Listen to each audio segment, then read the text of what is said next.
Chapitre 9. La chaîne se rompt. L'après-midi était fort avancé quand je me réveillai, reposé. Sherlock Holmes était toujours assis, exactement comme je l'avais laissé, sauf qu'il avait mis son violon de côté et qu'il était plongé dans un livre. Au mouvement que je fis, il me regarda et je constatai que son visage était sombre et ennuyé. « Vous avez dormi profondément » dit-il. « J'ai eu peur que notre conversation ne vous éveillât. »« Je n'ai rien entendu. Avez-vous donc des nouvelles fraîches ?»« Je n'ai rien appris, malheureusement. J'avoue que je suis surpris et déçu. Je m'attendais à quelque chose de bien défini, à cette heure-ci.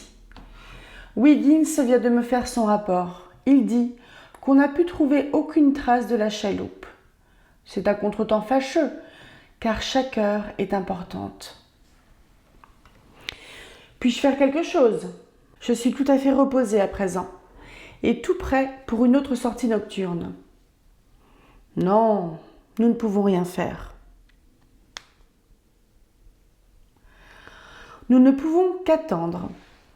Si nous y allons, un message peut venir en notre absence et provoquer un retard. Vous pouvez faire ce qu'il vous plaira, mais je dois rester de garde. Alors, j'irai jusqu'à Camberwell, rendre visite à Madame Forrester. Elle m'en a prié hier. À Madame Cécile Forrester ? Interrogea-t-il, avec un sourire malicieux dans les yeux. Eh bien, à Mademoiselle Morstan aussi, bien sûr. Elles étaient anxieuses de savoir ce qui arriverait. Ne leur en dites pas trop. On ne saurait faire entièrement confiance aux femmes, pas même aux meilleures d'entre elles. Je ne m'arrêtais pas à discuter cette appréciation affligeante. Je reviendrai dans 1 heure ou 2. Ça va. Bonne chance. Mais dites-moi, puisque vous passez de l'autre côté du fleuve, vous pouvez aussi bien reconduire Toby, car à mon avis, il n'est pas probable que nous en ayons encore besoin. Je pris donc le chien et je le laissai chez le vieux naturaliste de Pinchin Lane, en même temps qu'un demi-souverain. À Camberwell, je trouvai Madame Morstan un peu fatiguée par ses aventures de la nuit, mais très anxieuse d'entendre les nouvelles. Madame Forrester aussi était pleine de curiosité. Je leur racontai tout ce que nous avions fait, en omettant toutefois les parties les plus terribles de la tragédie. Ainsi, après avoir parlé de la mort de M. Sholto, je ne dis rien de la manière exacte dont il avait été tué. En dépit de toutes mes omissions, pourtant, mon compte-rendu comportait assez d'éléments pour les faire frémir. « C'est une histoire romanesque !»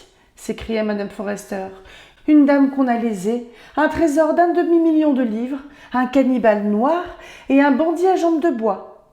Ces derniers remplacent le conventionnel dragon et le méchant baron. Et les 2 chevaliers errants viennent à mon secours, » ajouta Mademoiselle Morstan en me jetant un regard plein de feu. « Eh bien, Mary, votre fortune dépend maintenant de l'issue de ces recherches. Il me semble que vous n'en soyez pas surexcitée. Imaginez ce que cela doit être d'être si riche et d'avoir le monde à ses pieds. » De remarquer qu'à cette perspective, Mademoiselle Morstan ne manifestait aucun enthousiasme fit courir dans mes veines un petit frisson de joie. Au contraire, elle agita la tête fièrement, comme si elle ne prenait que peu d'intérêt à tout cela. « C'est pour M. Thaddée Sholto, dit-elle, que je suis inquiète. Rien d'autre n'a d'importance, mais je crois que d'un bout à l'autre, sa conduite a été tout à fait bienveillante et très honorable. C'est notre devoir de le laver de cette terrible accusation sans fondement. » Le soir était venu quand je quittai Camberwell, et il faisait tout à fait nuit quand je rentrai à la maison. Le livre et la pipe de mon compagnon étaient près de sa chaise, mais lui-même avait disparu. Je regardais çà et là dans l'espoir de trouver un billet, mais il n'y en avait pas. « Je suppose que M. Sherlock Holmes est sorti ?» dis-je à Madame Hudson quand elle monta pour abaisser les stores. « Non, monsieur. Il est allé dans sa chambre. Savez-vous, monsieur, Elle baissa la voix, et ce n'était plus qu'un murmure impressionnant. « Que j'ai peur pour sa santé !»« Comment cela, Madame Hudson ?»« Hé, il est si étrange, monsieur. Après que vous êtes parti, il a arpenté la pièce au point que j'étais fatiguée de l'entendre aller et venir. Puis je l'ai entendu qui parlait tout seul, qui marmonnait. Et chaque fois qu'on sonnait, il venait sur le palier et criait « Qu'est-ce que c'est, Madame Hudson ?» Après, il a claqué sa porte. Mais je peux l'entendre aller et venir dans sa chambre comme tout à l'heure. Je me suis risquée à lui toucher 2 mots d'une potion calmante. Mais il s'est retourné sur moi avec un air tel que je ne sais pas comment je suis sortie de la chambre. Je ne pense pas, Madame Hudson, que vous ayez aucune raison d'être inquiète. Je l'ai déjà vu comme cela. Il a quelque chose qui le tracasse et qui l'agite. Je tentais d'en parler à la légère, à la digne Madame Hudson. Je me sentis moi-même un peu inquiet quand, toute la longue nuit, j'entendis encore le bruit de ses pas, et que je devinais à quel point son esprit ardent s'irritait de cette inaction involontaire. À l'heure du déjeuner, il avait l'air usé, hagard, avec une petite rougeur de fièvre aux joues. « Vous vous éreintez, mon vieux, lui dis-je. Je vous ai entendu marcher toute la nuit. » Non, je ne pouvais pas dormir. Ce problème infernal me dévore. C'est trop fort d'être coincé par un obstacle aussi insignifiant quand tout le reste a été débrouillé. Je connais les hommes, la chaloupe, tout ce qui est important, et pourtant, je n'ai pas de nouvelles. J'ai mis d'autres agences à l'œuvre et j'ai employé tous les moyens dont je dispose. La rivière a été entièrement fouillée, des 2 côtés, mais on n'a rien obtenu et Madame Smith n'a pas entendu parler de son mari. J'en arriverai bientôt à la conclusion qu'ils ont camouflé la chaloupe. Mais il y a des objections à cela. Ou que Madame Smith nous a mis sur une fausse piste ? Non. Je crois qu'on peut écarter cette supposition. J'ai pris des renseignements. Il y a bien une chaloupe avec ces caractéristiques. Aurait-elle remonté la rivière ? J'ai considéré aussi cette possibilité. Et il y a un groupe de chercheurs qui ira jusqu'à Richmond. Si rien de nouveau ne me parvient aujourd'hui, je partirai moi-même demain. Et je rechercherai les hommes plutôt que le bateau. Mais à coup sûr, nous saurons quelque chose. Nous n'apprîmes rien, pourtant. Pas un mot ne vint, soit de Wiggins, soit des autres agences. Il y avait, dans la plupart des journaux, des articles sur la tragédie de Norwood. Ils paraissaient tous être plutôt hostiles au malheureux Thaddée Sholto. Dans aucun, on ne trouvait de nouveaux détails, si ce n'est qu'une enquête judiciaire devait avoir lieu le lendemain. J'allai jusqu'à Camberwell dans la soirée pour informer ces dames de notre insuccès, et à mon retour, je trouvai Sherlock Holmes déprimé et assez morose. Il voulut à peine répondre à mes questions, et toute la soirée, il s'occupa d'une analyse chimique délicate qui impliquait le chauffage de nombreuses cornues et la distillation de vapeur, ce qui finit par répandre dans la pièce une odeur qui m'en chassa bel et bien. Jusqu'au petit matin, je pus entendre distinctement le tintement de ses éprouvettes, qui m'annonçaient qu'il était toujours occupé à ses expériences malodorantes. « Je descends à la rivière, Watson, » me dit-il. « J'ai bien tourné et retourné ça dans ma tête, et je ne vois qu'un moyen d'en sortir. Ça vaut la peine d'essayer, en tout cas. »« Je peux sans doute aller avec vous ? » ?»« Non. Vous pouvez m'être beaucoup plus utile si vous voulez bien rester ici, pour me représenter. Je m'en vais à contre-cœur, car il y a de grandes chances pour qu'un message arrive dans la journée, quoique Wiggins fût déjà assez découragé hier soir. Je vous prie d'ouvrir toutes les lettres, tous les télégrammes et d'agir suivant votre propre jugement si quelque nouvelle vous parvient. Puis-je compter sur vous ? Très certainement. J'ai peur que vous ne puissiez me télégraphier, car je peux difficilement vous dire où j'ai des chances d'être. Si je suis en veine pourtant, peut-être ne serais-je pas partie trop longtemps. D'une façon ou d'une autre, j'aurai des nouvelles avant de rentrer. À l'heure du déjeuner, je n'avais rien appris le concernant. En ouvrant le Standard, cependant, je trouvais un prolongement à l'affaire. En ce qui concerne la tragédie d'Upper Norwood, nous avons des raisons de croire que cette affaire promet d'être plus compliquée et plus mystérieuse qu'on ne le supposait d'abord. De nombreux témoignages ont montré qu'il est tout à fait impossible que M. Thaddée Sholto ait pu y être impliqué d'une façon quelconque. Lui et la gouvernante, Mme Burston, ont été tous deux remis en liberté hier soir. On croit toutefois que la police est sur la piste des vrais coupables, piste suivie par M. Athelney Jones de Scotland Yard, avec toute l'énergie et la sagacité qu'on lui connaît. On doit s'attendre à tout moment à d'autres arrestations.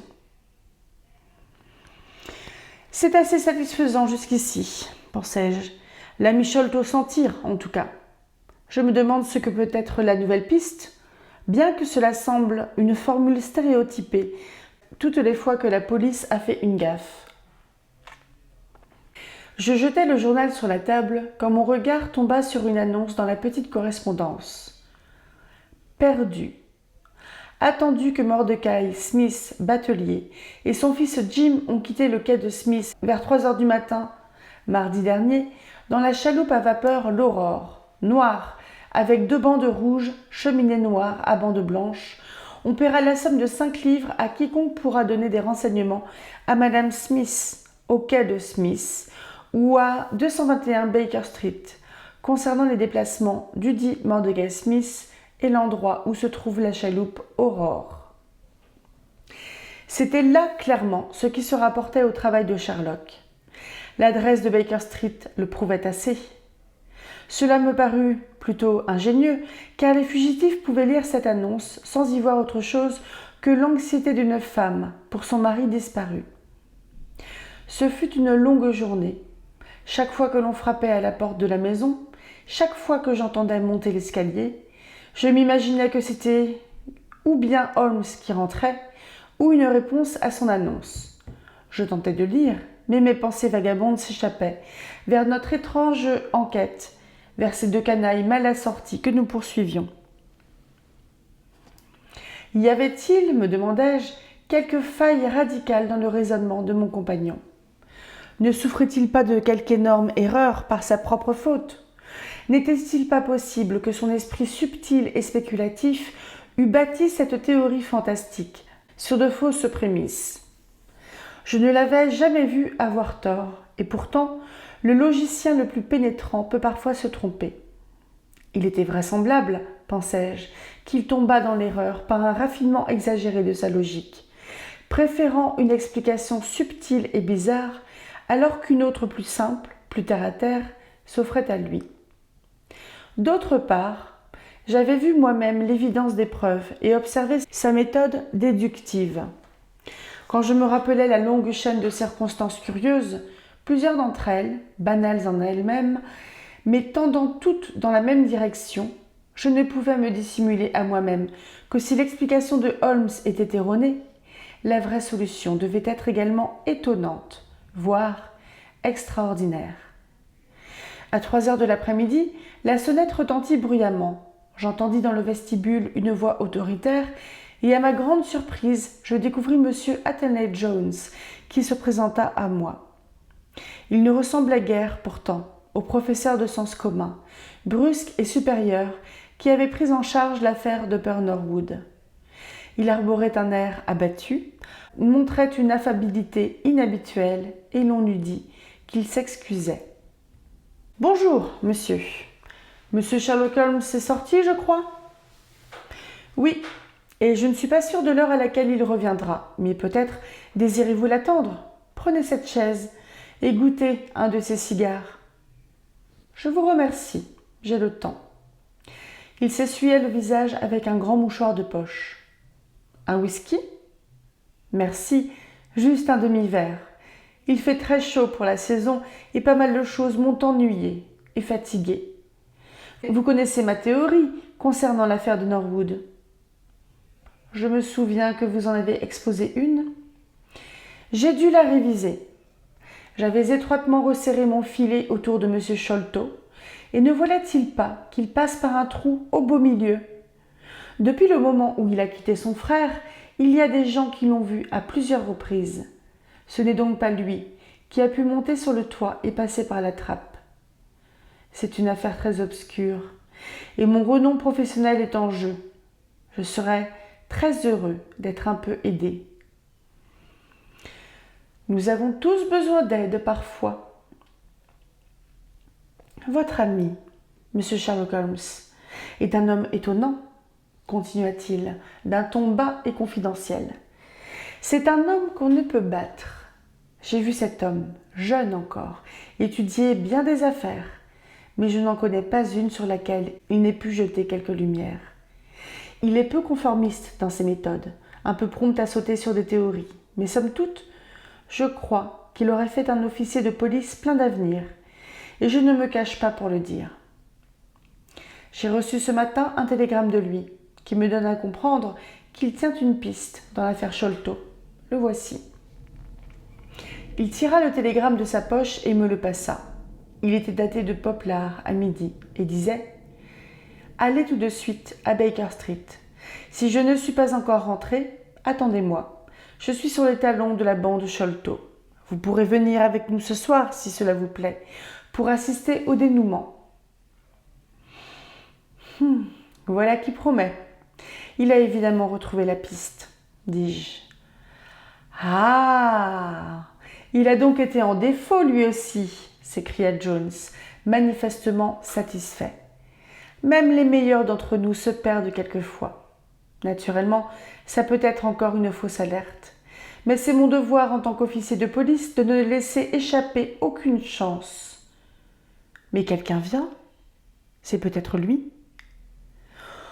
On entendait un pas lourd dans l'escalier, une respiration bruyante, sifflante, celle d'un individu qui avait bien de la peine à souffler. Une fois ou deux, il s'arrêta, comme si la montée était trop dure pour lui, mais à la fin, il arriva à notre porte et entra. Son aspect correspondait au bruit que nous avions entendu. C'était un homme âgé, vêtu comme un matelot d'une vieille jaquette boutonnée jusqu'au cou. Le dos était voûté, les genoux vacillants, la respiration était pénible et asthmatique. Tandis qu'il s'appuyait sur un gros gourdin en chêne, ses épaules se levaient dans l'effort qu'il faisait pour aspirer l'air dans ses poumons. Il avait un gros cache-nez de couleur autour du cou, et je ne voyais guère de son visage qu'une paire d'yeux noirs et vifs, qu'ombrageaient des sourcils blancs et touffus. Il portait aussi de longs favoris gris. Dans l'ensemble, il me donnait l'impression d'un respectable maître marinier, écrasé par les ans et la pauvreté. « Qu'est-ce que c'est, mon brave ?» Il jeta un regard circulaire dans la chambre à la façon méthodique des vieillards. « Monsieur Sherlock Holmes, est-il ici ?»« Non, mais je le remplace. Vous pouvez me confier tout message que vous auriez pour lui. » C'était à lui-même que je voulais le dire. Mais je vous répète que je le remplace. Était-ce à propos du bateau de Mordecai Smith ? Oui, je sais bien où il est, et je sais où sont les hommes qu'il cherche, et je sais où est le trésor. Je sais tout. Alors dites-le moi, et je lui transmettrai. C'est à lui que je voulais le dire, répéta-t-il obstiné. Alors il vous faut l'attendre. Non, je ne vais pas perdre une journée pour faire plaisir à quelqu'un. Si M. Holmes n'est pas ici, alors il devra trouver ça tout seul. Et puis, je n'aime pas votre air à tous les deux, et je ne veux pas dire un mot. Et, traînant les pieds, il se dirigea vers la porte, mais Jones se plaça en face de lui. « Attendez un peu, mon ami. Vous avez des renseignements importants, et vous ne vous en direz pas. Nous vous garderons, bon gré, mal gré, jusqu'à ce que notre ami revienne. » Le vieillard s'avança rapidement vers la porte, mais quand Jones y appuya son large dos, il reconnut l'inutilité de toute résistance. « Jolie façon de traiter les gens !» cria-t-il, en tapant son bâton sur le plancher. « Je viens ici pour voir un gentleman, et vous deux, que je n'ai jamais vu de ma vie, vous me saisissez et vous me traitez comme ça. »« Vous ne vous en porterez pas plus mal, dis-je. Nous vous paierons votre journée perdue. Asseyez-vous là, sur le canapé. Vous n'aurez pas à attendre longtemps. » L'air grognon, il revint et s'assit, la tête reposant sur ses mains. Jones et moi, nous reprîmes nos cigares et notre conversation. Soudain, la voix d'Holmes éclata. « Tout de même, vous pourriez bien m'offrir un cigare ?» Nous sursautâmes sur nos chaises. Holmes était assis près de nous, avec un air de doux amusement. « Holmes !» m'écriai-je. « Vous, ici ? Mais où est le vieillard ?»« Le voici, » dit-il, tenant en main un tas de cheveux blancs. « Tout y est. Perruque, favoris, sourcils. Je pensais que mon déguisement n'était pas mauvais, mais je doutais qu'il supporte brillamment cette épreuve. »« Ah, coquin !» s'écria Jones, enchanté. « Vous auriez fait un acteur, et un rare. Vous avez bien la toux rauque des vieux de l'asile, et ces jambes flageolantes qui vous portent valent bien 10 livres par semaine. Tout de même, je croyais bien reconnaître l'éclat de vos yeux. Vous ne nous avez pas lâchés si facilement que ça, hein ? J'ai travaillé toute la journée sous ce déguisement. Il y a, vous le savez, beaucoup de gens dans le milieu des criminels qui commencent à me connaître. Surtout depuis que notre ami ici présent s'est mis à publier quelques-unes de mes affaires. Aussi, je ne peux partir sur le sentier de la guerre que sous quelques simples accoutrements comme celui-ci. Vous avez eu mon télégramme ? Oui, c'est ce qui m'a amené ici. Et comment votre affaire a-t-elle marché ? Il n'en est rien sorti. J'ai dû relâcher 2 de mes prisonniers. Il n'y a aucune preuve contre les 2 autres. Ne vous en faites pas. Nous vous en donnerons 2 autres à leur place. Mais vous devrez suivre mes instructions. Je vous cède volontiers tout l'honneur officiel du succès. Mais vous devrez agir suivant mes directions. Est-ce convenu ? Absolument. Si vous voulez m'aider à prendre les coupables, eh bien, il faudra donc tout d'abord qu'un bateau de la police rapide, une chaloupe à vapeur, se trouve aux escaliers de Westminster à 7 heures ce soir. C'est facile à arranger. Il y en a toujours une par là, mais je pourrais traverser la rue et téléphoner pour en être sûr. Puis il me faudra 2 hommes vigoureux en cas de résistance. Il y en aura 2 ou 3 dans le bateau. Quoi d'autre ? Quand nous capturerons les hommes, j'aurai les trésors. Je crois que ce serait un plaisir pour mon ami ici présent d'apporter cette boîte à la jeune dame à qui revient légalement la moitié du contenu, afin qu'elle soit la première à l'ouvrir. Hein, Watson ? Ce serait pour moi un grand plaisir. C'est une façon de procéder assez irrégulière, dit Jones en branlant la tête. Toutefois, comme rien n'est régulier dans cette affaire, je suppose que nous devrons fermer les yeux. Le trésor, plus tard, sera remis aux autorités jusqu'à la conclusion de l'enquête officielle. Certainement. Un autre point. J'aimerais fort avoir quelques détails sur cette affaire de la bouche même de Jonathan Small. Vous savez que je tiens à connaître à fond les détails de mes enquêtes. Y aurait-il une objection à ce que j'ai avec lui, une entrevue non officielle ? Soit ici, dans mon appartement, soit n'importe où, pourvu qu'il soit surveillé de façon efficace. Vous êtes maître de la situation. Je n'ai pas eu de preuve encore de l'existence de ce Jonathan Small. Toutefois, si vous le prenez, je ne vois pas comment je pourrais vous refuser une entrevue avec lui. C'est donc entendu ? Parfaitement. Quelque chose d'autre ? Seulement ceci. J'insiste pour que vous dîniez avec nous. Ce sera prêt dans une demi-heure. J'ai des huîtres et une paire de grouses, avec un bon petit choix de vin blanc. Watson, vous n'avez encore jamais reconnu mes mérites de maître de maison. Chapitre 10. La fin de l'insulaire. Ce fut un joyeux dîner. Holmes, quand il le voulait, était un très brillant causeur. Ce soir-là, il le voulut. Il semblait être dans un état d'exaltation nerveuse et il se montra étincelant. Passant rapidement d'un sujet à l'autre, mystère du Moyen-Âge, Violon de Stradivarius, bouddhisme assez lent, navire de guerre de l'avenir, poterie médiévale. Il traitait chacun d'eux comme s'il en eût fait une étude approfondie.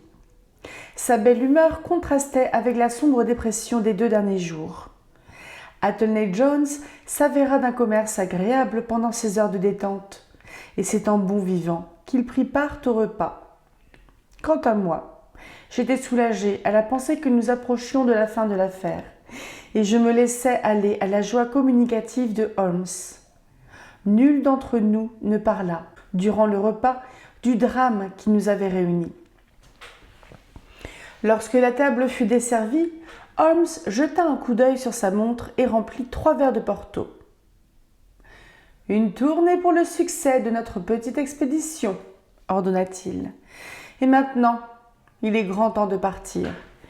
Avez-vous un pistolet, Watson ? J'ai mon vieux revolver d'ordonnance dans mon bureau. Vous feriez mieux de le prendre. Il faut tout prévoir. J'aperçois la voiture à notre porte. Je l'avais demandée pour 6h30. C'est un peu après 7h que nous atteignîmes l'embarcadère de Westminster. Holmes examina d'un œil critique la chaloupe qui nous attendait. Y a-t-il quelque chose qui révèle son appartenance à la police ? Oui, cette lumière verte sur le côté. Alors il faudrait l'enlever. Ce petit changement effectué, nous prîmes place dans le bateau et on lâcha les amarres. Jones, Holmes et moi étions installés à la poupe. Il y avait un homme à la barre, un autre aux machines et 2 solides inspecteurs à l'avant. « Où allons-nous » demanda Jones. « Vers la tour. Dites-leur de s'arrêter en face des chantiers Jacobson. » Notre bateau était de toute évidence très rapide. Nous dépassâmes de longs trains de péniches chargés, aussi vite que si celle-ci était amarrée. Holmes eut un sourire de satisfaction en nous voyant rattraper une autre chaloupe et la laisser loin derrière nous. « Nous devrions pouvoir attraper n'importe qui sur ce fleuve, » dit-il. « C'est peut-être beaucoup dire, mais il n'y a pas beaucoup de chaloupes qui puissent nous distancer. Il nous faudra intercepter l'Aurore qui a la réputation de filer comme une mouette. Je vais vous expliquer comment j'ai retrouvé le bateau, Watson. Vous souvenez-vous comment j'étais ennuyée d'être arrêtée par une si petite difficulté ? Oui. Eh bien, je me suis complètement délassé l'esprit en me plongeant dans une analyse chimique.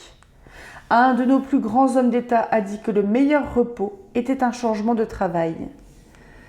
Et c'est exact. Lorsque je suis parvenue à dissoudre l'hydrocarbone sur lequel je travaillais, je revins au problème Sholto et passai à nouveau en revue toute la question. Mes garçons avaient fouillé sans résultat la rivière, tant en amont qu'en aval. La chaloupe ne se trouvait à aucun embarcadère et n'était point retournée à son port d'attache. Il était improbable qu'elle eût été sabordée pour effacer toute trace. Je gardais cependant cette hypothèse à l'esprit en cas de besoin. Je savais que ce Small était un homme assez rusé, mais je ne le croyais pas capable de finesse. Je réfléchissais ensuite au fait qu'il devait se trouver à Londres depuis quelque temps. Nous en avions la preuve dans l'étroite surveillance qu'il exerçait sur Pondicherry Lodge. Il lui était, en ce cas, très difficile de partir sur le champ. Il avait besoin d'un peu de temps, ne serait-ce que d'une journée, pour régler ses affaires. C'était tout du moins dans le domaine des probabilités. « Cela me semble assez arbitraire, dis-je. N'était-il pas plus probable qu'il eût tout arrangé avant d'entreprendre son coup ? Non, ce n'est pas mon avis. Sa tanière constituait une retraite trop précieuse pour qu'il eût songé à l'abandonner avant d'être sûr de pouvoir s'en passer. Et puis, il y a un autre aspect de la question. Jonathan a dû penser que le singulier aspect de son complice, difficilement dissimulable de quelque manière qu'on l'habille, pourrait exciter la curiosité et peut-être même provoquer dans quelques esprits un rapprochement avec la tragédie de Norwood. Il est bien assez intelligent pour y avoir pensé. Ils étaient sortis nuitamment de chez eux, et Small devait tenir à être de retour avant le jour. Or, il était 3 heures passées lorsqu'ils parvinrent au bateau. 1 heure plus tard, il ferait jour. Les gens commenceraient à circuler. J'en ai conclu, par voie de conséquence, qu'ils n'étaient pas allés très loin. Ils ont grassement payé Smith pour qu'il tienne sa langue et garde la chaloupe prête pour l'évasion finale. Et ils se sont hâtés avec le trésor vers leur logis. 2 ou 3 jours plus tard, après avoir étudié de quelle manière les journaux présentaient l'affaire et ayant ainsi vérifié si les soupçons s'orientaient de leur côté, ils s'en iraient en chaloupe, sous couvert de la nuit, vers quelques navires mouillés à Gravesend ou Downs. Ils avaient déjà certainement pris leur billet pour l'Amérique ou les colonies. Mais la chaloupe, ils ne pouvaient la prendre chez eux. D'accord. Je décidai donc que la chaloupe ne devait pas être loin, bien qu'elle fût invisible. Je me suis mise alors à la place de Small et j'ai considéré le problème sous son angle, à lui. Il se rendait probablement compte du danger qu'il y aurait à renvoyer la chaloupe à son port d'attache ou à la garder dans un embarcadère si la police venait à découvrir ses traces. Comment, alors, dissimuler le bateau et en même temps le maintenir à sa portée, prêt à être utilisé? Comment ferais-je moi-même à sa place et dans des circonstances analogues? Je cherchais et je ne trouvais qu'un seul moyen. Confier la chaloupe à un chantier de construction ou de réparation, avec ordre d'effectuer une légère modification. L'embarcation se trouverait ainsi sous quelque hangar et donc parfaitement cachée. Et pourtant, elle pourrait être en quelques heures de nouveau à ma disposition. Voilà qui semble assez simple. Ce sont précisément les choses très simples qui ont le plus de chances de passer inaperçues. Je décidai donc de mettre cette idée à l'épreuve. Vêtu de ces inoffensifs vêtements de marin, je m'en fus aussitôt enquêter dans tous les chantiers en aval du fleuve. Résultat nul dans 15 d'entre eux. Mais au 16e, celui de Jacobson, j'appris que l'Aurore leur avait été confiée 2 jours auparavant par un homme à la jambe de bois qui se plaignait du gouvernail. Il n'avait absolument rien, ce gouvernail, me dit le contremaître. Tiens, la voilà cette chaloupe, celle avec les filets rouges. À ce moment, qui apparut? Mordecai Smith, le patron disparut. Il était complètement saoul. Je ne l'aurais évidemment pas reconnu s'il n'avait crié à tue-tête son nom et celui de son bateau. Il me la faut pour 8 heures précises, entendez-vous? J'ai 2 messieurs qui n'attendront pas. Ils avaient dû le payer généreusement. Il débordait d'argent et distribua libéralement des shillings aux ouvriers. Je le pris en filature pendant quelque temps, mais il disparut dans un bistrot. Je revins alors au chantier et, rencontrant sur ma route un de mes éclaireurs, je le postai en sentinelle près de la chaloupe. Je lui dis de se tenir tout au bord de l'eau et d'agiter son mouchoir lorsqu'il les verrait partir. Placés comme nous le serons, il serait bien étrange que nous ne capturions pas tout notre monde et le trésor. Que ces hommes soient ou non les bons, vous avez tout préparé très soigneusement, dit Jones. Mais si j'avais pris l'affaire en main, j'aurais établi un cordon de police autour du chantier de Jacobson et arrêté mes types dès leur venue. C'est-à-dire jamais, car Small est assez astucieux. Il enverra un éclaireur et à la moindre alerte, il se tapira pendant 1 semaine. Mais vous auriez pu continuer à filer Mordecai Smith, découvrir leur retraite, objectai-je. Dans ce cas, j'aurais perdu ma journée. Je crois qu'il n'y a pas plus d'1 chance sur 100 pour que Smith connaisse leur retraite. Pourquoi irait-il poser des questions aussi longtemps qu'il est bien payé et qu'il peut boire? Ils lui font parvenir leurs instructions? Non. J'ai réfléchi à toutes les manières d'agir, et celle-ci est la meilleure. Pendant cette conversation, nous avions franchi la longue série de ponts qui traversent la Tamise. Comme nous passions au cœur de la ville, les derniers rayons du soleil doraient la croix située au sommet de l'église Saint-Paul. Le crépuscule s'étendit avant notre arrivée à la tour. Voici le chantier Jacobson, dit Holmes, en désignant un enchevêtrement de mâts et de cordages du côté de Surrey. Remontons et descendons le fleuve à vitesse réduite. Croisons sous couvert de ce train de péniche. Il sortit une paire de jumelles de sa poche et examina quelque temps la rive opposée. J'aperçois ma sentinelle à son poste, continua-t-il, mais elle ne tient pas de mouchoir. Et si nous descendions un peu le fleuve et les attendions là, proposa Jones avec empressement. Nous étions tous impatients maintenant, même les policiers et les mécaniciens qui n'avaient pourtant qu'une très vague idée de ce qui nous attendait. Nous n'avons pas le droit de prendre le moindre risque, répondit Holmes. Il y a 10 chances contre une pour qu'ils descendent le fleuve, évidemment, mais nous n'avons aucune certitude. D'où nous sommes, nous pouvons surveiller l'entrée des chantiers, alors qu'eux peuvent à peine nous distinguer. La nuit sera claire et nous aurons toute la lumière désirable. Il nous faut rester ici. Voyez-vous les gens là-bas, grouillés sous les lampadaires ? Ils sortent du chantier, la journée est finie. Ils ont l'air bien dégoûtants. Et dire que chacun d'eux recèle en lui une petite étincelle d'immoralité. Allez voir, on ne les supposerait pas. Il n'y a pas de probabilité, a priori. L'homme est une étrange énigme. Quelqu'un dit de l'homme qu'il est une âme cachée dans un animal, lui dis-je. Winwood Reade est intéressant sur ce sujet, dit Holmes.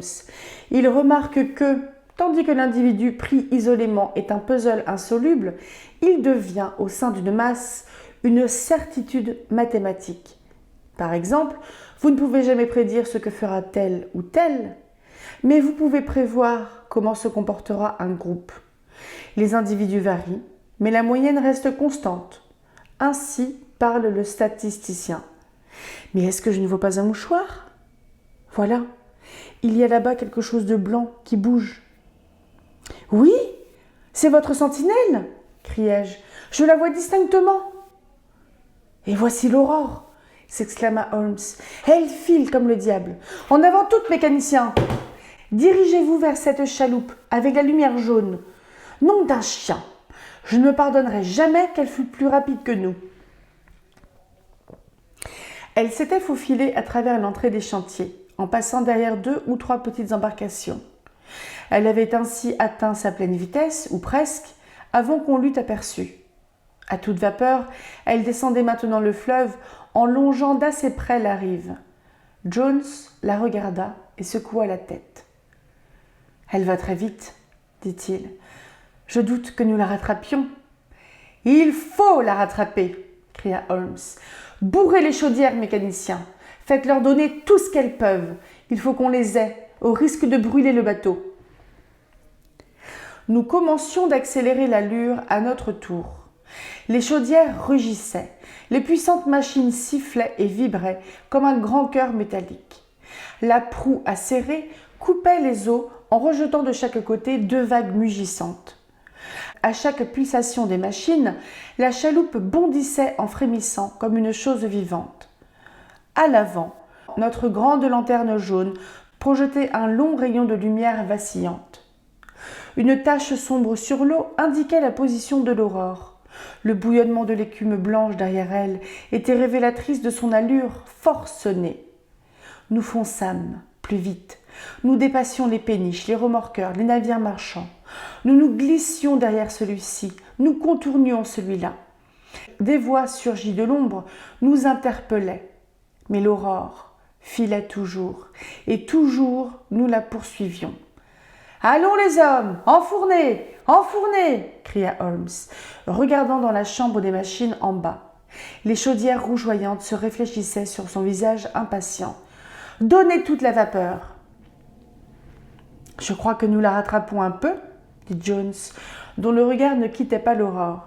« J'en suis sûr, dis-je. Nous l'aurons rejointe d'ici quelques minutes. » Juste à ce moment, un remorqueur tirant 3 péniches se mit entre nous, comme si un malin génie l'eût placé là, tout exprès. Nous n'évitâmes la collision qu'en poussant à fond le gouvernail. Le temps de contourner le convoi et de remettre le cap sur les fugitifs, l'aurore avait gagné 200 mètres. Elle restait bien en vue cependant. La lumière incertaine et trouble du crépuscule cédait la place à une nuit claire et étoilée. Les chaudières donnaient à plein. L'énorme force qui nous propulsait faisait vibrer et grincer notre coque légère. Nous avions forcé à travers le Pool, dépassé les entrepôts West India, descendu le long de Deptford Reach et remonté à nouveau après avoir contourné l'île des Chiens. Jones prit l'aurore dans le faisceau de son phare. Nous pûmes alors voir distinctement les silhouettes sur le pont. Un homme était assis à la poupe, tenant entre ses jambes un objet noir sur lequel il se penchait. À côté de lui reposait une masse sombre qui ressemblait à un Terre-Neuve. Le fils Smith tenait la barre, tandis que son père, dont la silhouette au torse nu se profilait contre le rougeoiement du brasier, enfournait de grandes pelletées de charbon à une cadence infernale.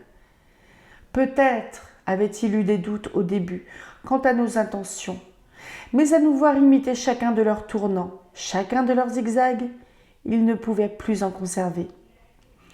À Greenwich, nous nous trouvions à environ 100 mètres derrière elle. À Blackwall, nous n'étions pas à plus de 80 mètres. J'ai, au cours de ma carrière mouvementée, chassé de nombreuses créatures en de nombreux pays.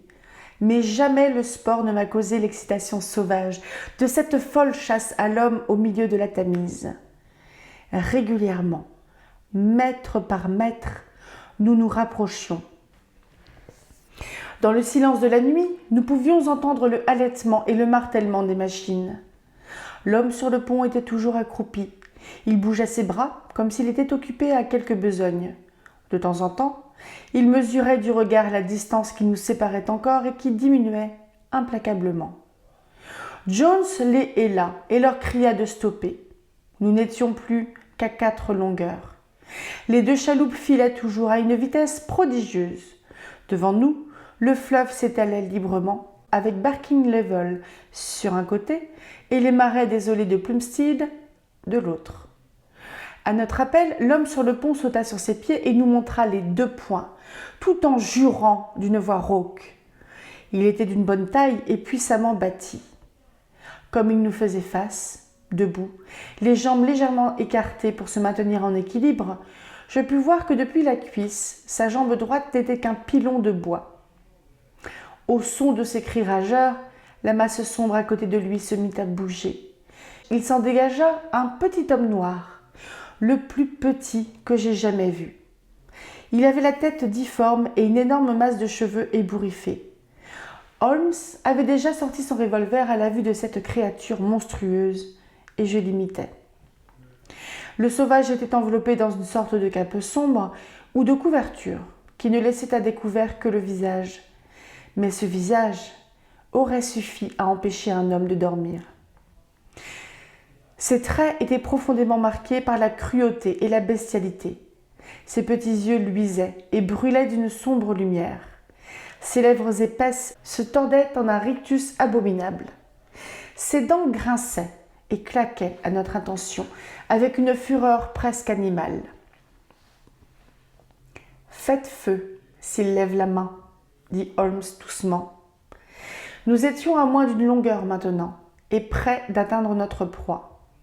Je revois encore les 2 hommes tels qu'ils se tenaient alors à la lumière de notre lanterne. L'homme blanc, les jambes écartées, hurlant insultes et jurons, et ce gnome avec sa face hideuse et ses fortes dents jaunes qui faisaient mine de nous happer. C'était une chance que nous pussions les voir aussi distinctement, car sous nos yeux, il sortit de dessous sa couverture un court morceau de bois rond, ressemblant à une règle d'écolier, et le porta à ses lèvres. Nos revolvers claquèrent en même temps. Il tournoya, jeta les bras en l'air et tomba de côté dans le courant, avec une sorte de toux étranglé. J'aperçus un instant ses yeux menaçants parmi le blanc remous des eaux. Mais au même moment, l'homme à la jambe de bois se jeta sur le gouvernail et le braqua à fond. La chaloupe pivota et fila droit sur la rive sud, tandis que nous la dépassions, frôlant sa poupe à moins d'1 mètre. Un instant plus tard, nous avions modifié notre course, mais déjà, ils avaient presque atteint le rivage. C'était un endroit sauvage et désolé. La lune brillait sur cette grande étendue marécageuse, pleine de mares stagnantes et de végétation croupissante. Avec un heurt sourd, la chaloupe s'échoua sur la rive boueuse, proue en l'air, poupe dans l'eau. Le fugitif sauta du bateau, mais son pilon s'enfonça aussitôt dans le sol spongieux. Il se débattit, se tordit de 1000 manières. En vain. Il ne pouvait ni avancer, ni reculer d'un pas. Hurlant de rage impuissante, il frappait frénétiquement la boue de son autre jambe. Mais ses efforts ne faisaient qu'enfoncer plus profondément le pilon. Lorsque notre chaloupe vint atterrir tout près de lui, il était si fermement ancré dans la vase que nous fûmes obligés de passer une corde autour de sa poitrine afin de le tirer et de le ramener à nous, comme un poisson. Les deux Smiths, père et fils, étaient assis, renfrognés dans leur chaloupe, mais ils montèrent très docilement à notre bord lorsque Jones le leur commanda. Puis il fallut tirer l'Aurore, que nous prîmes en remorque. Un solide coffre de fer de fabrication indienne se tenait sur le pont. C'était évidemment celui qui avait contenu le trésor si funeste de Sholto. Il était d'un poids considérable et nous le transportâmes avec précaution dans notre propre cabine. La serrure était dépourvue de clé. Remontant lentement la rivière, nous dirigeâmes notre projecteur tout alentour, mais sans voir la trace du petit monstre. Quelque part, au fond de la Tamise, dans le Limon, reposent les os de cet étrange touriste. « Regardez donc ici, dit Holmes en désignant l'écoutille boisée. C'est tout juste, si nous avons été assez rapides avec nos revolvers. Là, en effet, juste derrière l'endroit où nous nous étions tenus, était fichée l'une de ces fléchettes meurtrières que nous connaissions si bien. Elle avait dû passer entre nous à l'instant où nous avions fait feu. Holmes, suivant sa manière tranquille, sourit et se contenta de hausser les épaules. Mais quant à moi, j'avoue que j'eus le cœur retourné à la pensée de l'horrible mort qui nous avait frôlés cette nuit, de si près.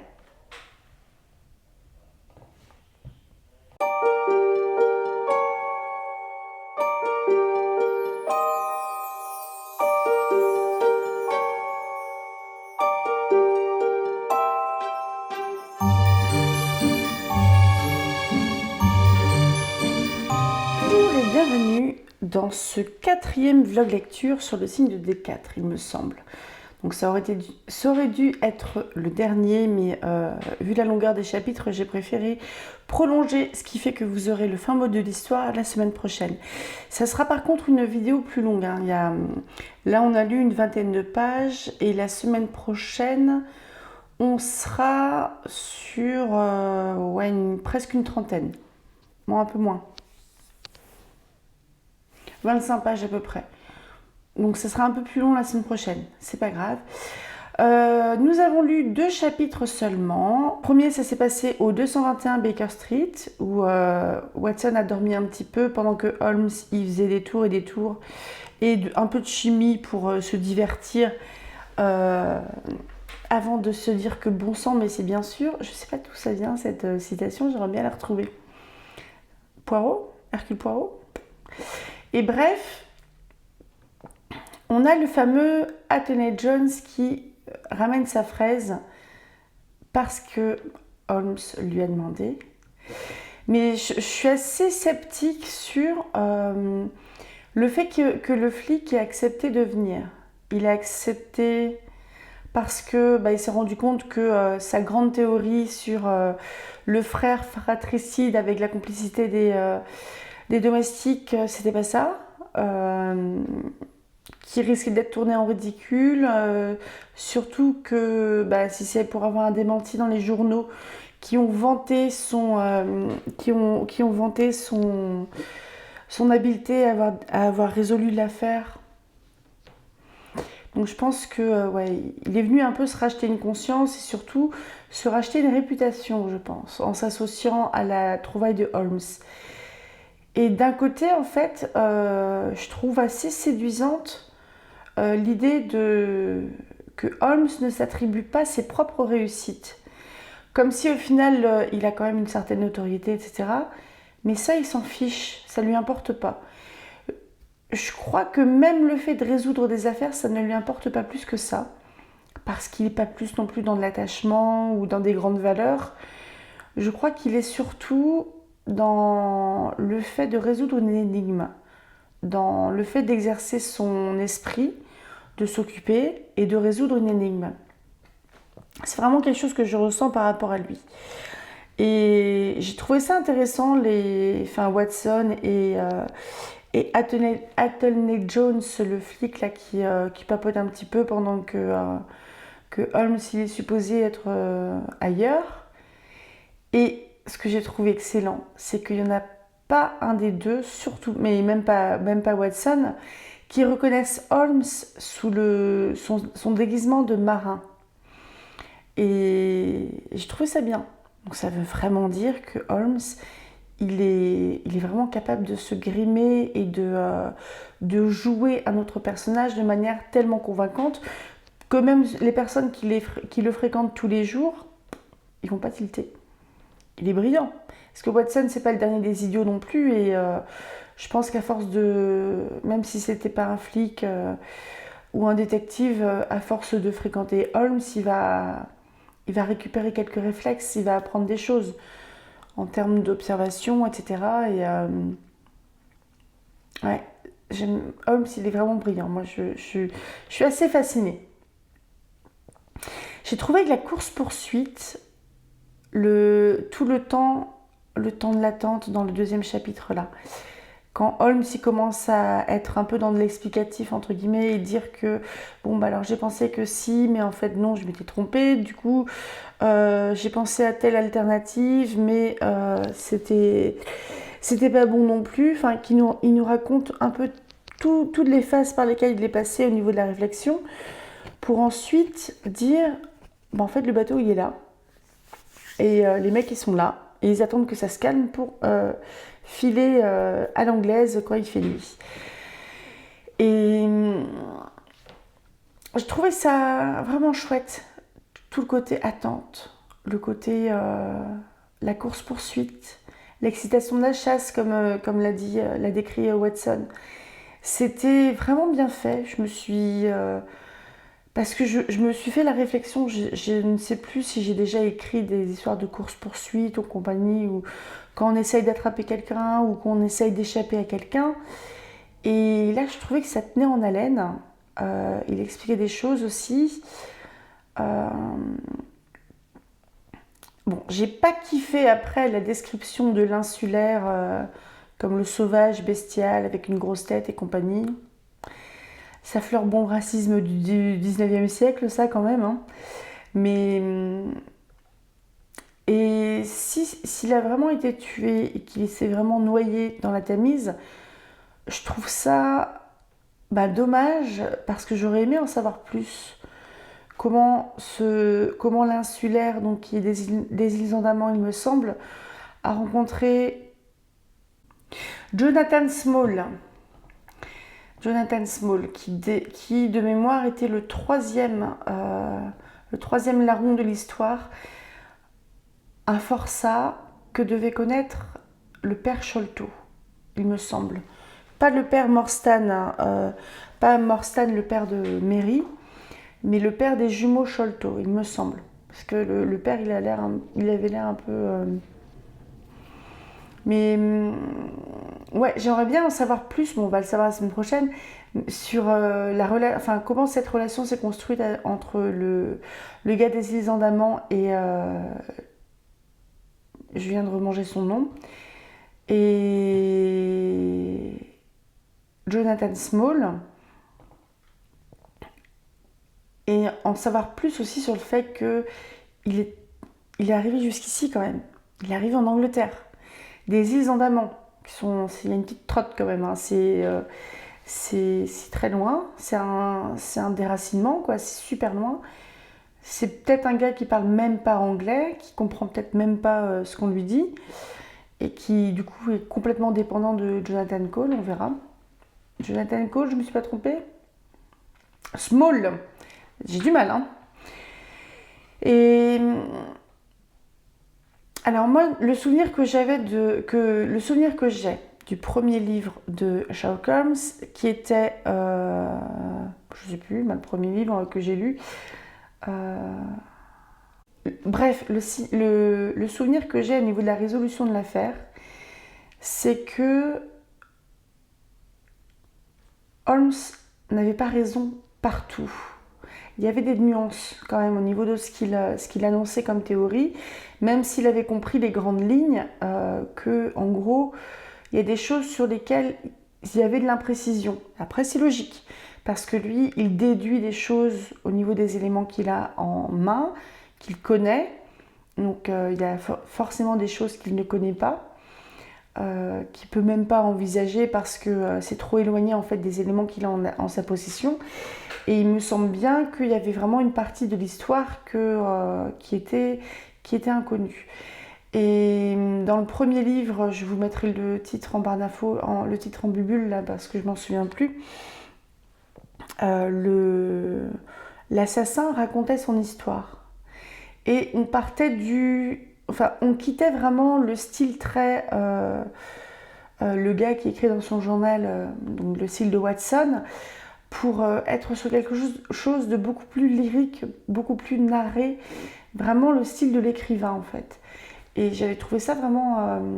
j'avais vraiment aimé le témoignage de l'assassin du premier livre.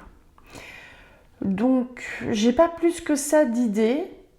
Ils ont retrouvé le trésor avec un coup de bol, il y a l'argent dedans, dont la moitié revient à Mary Morstan, ce qui fait qu'elle va sûrement quitter son poste de gouvernante et pouvoir subvenir à ses besoins. Je ne sais plus du tout si ça va rester l'intérêt amoureux de Watson, mais j'aimerais bien parce qu'elle a l'air gentille. Puis Watson, il est quand même, c'est un super gars, quoi. Et donc, je souhaite tout le bonheur du monde à ces deux personnages fictifs. Mais quelque part, en fait, quand on est sur une histoire, une enquête, un livre, en fait, une enquête, on a un tout petit peu l'aperçu du petit train-train quotidien de Watson et de Holmes, mais j'ai une petite frustration quelque part de ne pas les voir ailleurs. Parce qu'en fait, de ne pas les voir, entre guillemets, dans leur quotidien, mais en dehors de leur boulot aussi. Après, en dehors du travail, Holmes, il avait l'air de pas mal s'emmerder et de pas mal se mettre en danger, ce qui agaçait Watson. Mais ouais, j'aimerais bien en fait de les voir peut-être dans d'autres contextes. Mais dans des contextes où où Holmes n'est pas au fond du trou parce qu'il s'ennuie. Donc voir un petit peu autre chose. Ou peut-être voir un Holmes, je vais réussir, un Holmes dans la séduction, pourquoi pas. Je suis pas sûre que ça l'intéresse. Remarquez, Watson, ça l'intéressait pas non plus. Et puis pourtant, le joli petit minois de Mary, hein, on verra. N'hésitez pas à me dire si vous avez des attentes par rapport aux 2 chapitres de fin. Je ne vais pas vous dire quels sont les... C'est absolument pas... Si, je vais vous donner les 2 titres, parce que c'est absolument évident. C'est Le Grand Trésor d'Agra, le chapitre 11, et le 12e et dernier, c'est L'étrange histoire de Jonathan Small.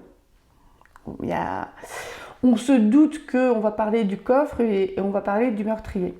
Et du coup, c'est peut-être même que ce fameux meurtrier, c'est un gars qui a récupéré le trésor qu'il avait lui-même trouvé et qu'il s'est fait voler par Sholto et Morstan. Ça serait fort, ça. Je trouverais ça très fort. On verra.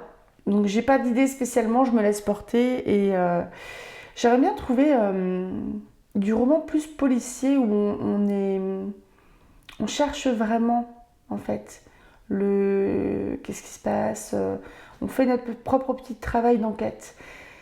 D'ailleurs, pour ça, je vous conseille, on est loin d'être dans du policier ou des choses comme ça, mais je vous conseille les livres de Lucie Castel. On est sur de la romance, mais parmi 2 romances que j'ai lues d'elle, c'est Qu'est-ce qui fait pleurer des crocodiles et Quand la vie s'en mêle, le tome 1 Adèle. Donc c'est pour le moment, ça va être une trilogie, mais elle en a 5 de prévues de ce que j'ai compris. Et en fait, on est sur une romance, mais c'est pas une enquête criminelle du tout. Hein, ou alors, ça peut être des citoyens d'un petit... Enfin, des citoyens. Un petit groupe de potes dans un petit village, un petit groupe de potes marginaux dans un petit village qui fait une enquête parce que il y a des endroits de leur village qui ont été dégradés, dont le cimetière. Et c'est pour comprendre un peu qui c'est qui a fait ça. Et ils font un peu une enquête en parallèle de l'enquête policière qui existe et à laquelle on n'a pas accès. Bon, je m'arrête là parce que ça va être trop long sinon.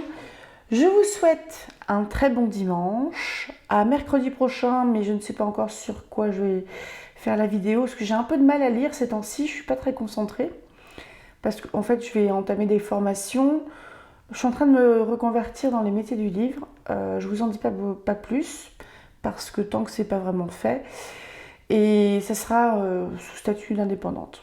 En gros, le statut est déjà créé, l'entreprise est créée, mais ne venez pas de me solliciter tout de suite. Ne venez pas me voir, je prends pas, parce que j'ai une autre source de revenus. À tout bientôt, rêvez tout grand, lisez tout plein, et puis buvez plein de chocolat chaud, il fait pas au bout. Salut!